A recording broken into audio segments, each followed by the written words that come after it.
ভারতের এই অগণতান্ত্রিক পরিষদের ভূমিকার দেশের পক্ষ থেকে দলের পক্ষ থেকে আমি ভারত সম্প্রতি নিজেদেরকে সারা বিশ্বে সাম্প্রদায়িক রাষ্ট্র হিসাবে এতটাই নির্মম রাষ্ট্র শুধু যে মুসলমানদের হত্যা করছে তা না, এই দেশে নিম্নবর্ণের হিন্দু এবং নানা জাতি উপজাতির উপরে তারা আক্রমণ করছে বিভিন্ন প্রদেশে এই হত্যাকাণ্ড সংঘটিত। আপনারা জানেন তাদেরকে ইসরায়েল ইতিমধ্যে প্রায় 50,000-এর উপরে নারী পুরুষ শিশু পরে হত্যা ইসরায়েলের ওই হত্যাকাণ্ডের সঙ্গে ইসরায়েলের বন্ধু রাষ্ট্র ভারতের হত্যাকাণ্ড এটা জড়িত। বাংলাদেশ যখন মুক্তিযুদ্ধ কবলিত ছিল তারা আমাদের জায়গা দিয়েছে, তারা মুক্তিযুদ্ধে সহযোগিত সেই জন্য সেই ব্যক্তিকে সংরক্ষিত কথা। কিন্তু এই দেশ যখন নির্বিচারে নারী পুরুষ হত্যাকাণ্ড সংগঠিত হয়, মুসলমানদের নিশ্চিন্ততার তৈরি হয়, তখন এটা সমর্থন করা হয় না। কোনোভাবে ভারতকে আমরা বন্ধু রাষ্ট্র মনে করি, কিন্তু ভারতকে বাংলাদেশকে বন্ধু রাষ্ট্র মনে করে ভারত যা করছে এটা বাংলাদেশে তারা বন্ধু রাষ্ট্র, এটা বলা খুব কঠিন।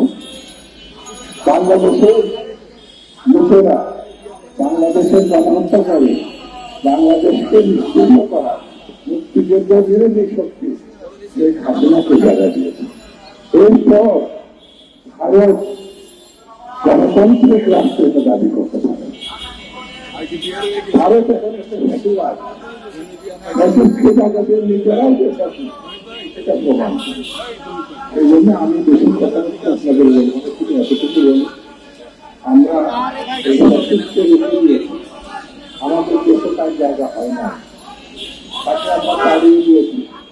এই জীবন বাঁচানোর জন্য বলতে পারিয়ে গেছে, জীবন বাঁচানোর জন্য না, তার আসল ঠিকানাই হচ্ছে ভারত, তার আসল ঠিকানাই ভারত। আমরা তো হোসেন মোহাম্মদের সত্যতা দিতে পেরেছিলাম, মানুষের সাথে তাকে তারা তোমার দিতে পেরেছিলাম, কিন্তু ভারতের যায় না।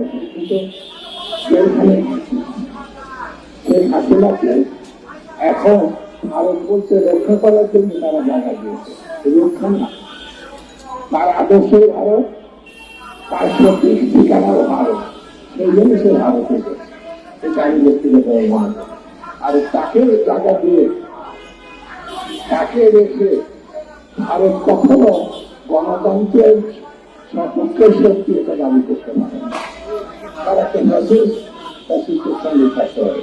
বন্ধুরা, আমাদেরকে ঐক্যবদ্ধ থাকতে হবে, আমাদেরকে নানাভাবে উস্কানি দিতে হবে। এই দেশে গণতন্ত্র বিনাশী শক্তিকে তিনি নির্বাচন ব্যবস্থা ধ্বংস করেছিল এই দেশটি। সেই হাসিনার মধ্য দিয়ে তিনটি নির্বাচন করে প্রমাণ করেছিল যে বাংলাদেশের কোন নির্বাচনী ব্যবস্থা নাই।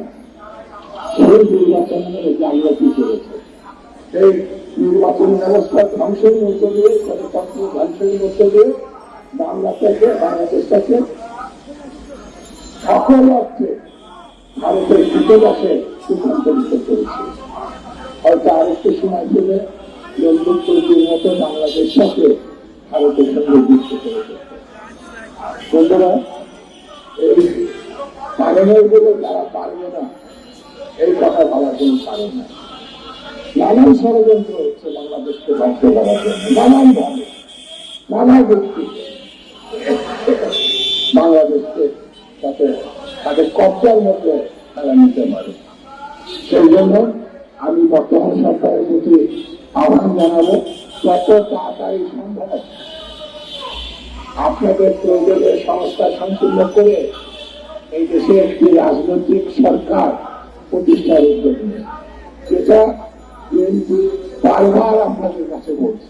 বারবার সেই উদ্যোগ না নিলে জনগণকে ঐক্যবদ্ধ রাখা কঠিন হবে, আর জনগণ ঐক্যবদ্ধ না থাকলে ভারতের জন্য সুবিধা হবে। সেই জন্য সকল ষড়যন্ত্র মোকাবেলা করার জন্য মানুষকে ভোটাধিকার ফিরিয়ে দিতে হবে, মানুষের পছন্দে ব্যক্তিকে নির্বাচিত করার ক্ষমতা দিতে হবে এবং সেই নির্বাচনের মধ্যে দিয়ে একটি সরকার গণতান্ত্রিক সরকার প্রতিষ্ঠিত হবে, যারাই শুধুমাত্র দেশকে রক্ষা করতে পারে, মানুষকে ঐক্যবদ্ধ হিসেবে বুঝে। সেই আহ্বান আমি এই সরকারের কাছে জানিয়ে এবং সকলকে ঐক্যবদ্ধ থাকার আহ্বান জানিয়ে আমি আমার বক্তব্য শেষ করছি। বাংলাদেশ জিন্দাবাদ।